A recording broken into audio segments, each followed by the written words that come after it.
Well, tonight the city of Columbia is issuing a pause on permits for short-term rentals in the area. This comes after a deadly shooting at an Airbnb last week over in the Elmwood Park neighborhood. Tonight, though, News 19's Shelly Garzone has the latest update. Chaos, noise, all kinds of disruption. You don't know your neighbors, right? And that alone is an issue. It's why residents of the Elmwood Park neighborhood are in favor of a pause on short-term rentals in residential neighborhoods in Columbia. Residents like Erica Blanc say after a shooting broke out at an Airbnb on Friday on Lincoln Street, they're worried for the future of neighborhoods if short-term rentals continue. Our houses are close to one another. They're wooden. You got an assault rifle that can travel God knows how many yards.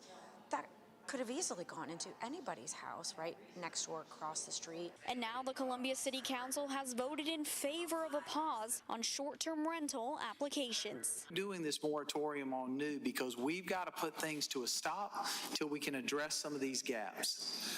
And that's not impeding from anybody's business model. They're still allowed to operate. Council says they'll also be tackling the issue of non-registered short-term rentals who are operating within city limits. There are only 446 registered things. So whatever happens, the ones who aren't registered are getting ready to have a complete nightmare in their life because they're not going to have an opportunity to apply for anything because they missed that opportunity because they've been operating illegally. Local short-term rental owners argue their existence benefits the area. All the people who stay in our Airbnbs obviously pay the taxes on the hospitality tax and those sorts of things, and I'm sure that helps the city greatly because that number must really add up when you think of all the Airbnbs there are around here.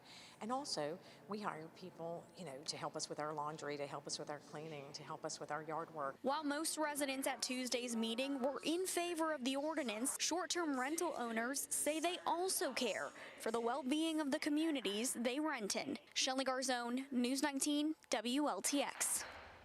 Shelly, thank you so much. And as of now, that ordinance is in effect, putting a total pause on new short-term rental approvals when it comes to residential neighborhoods.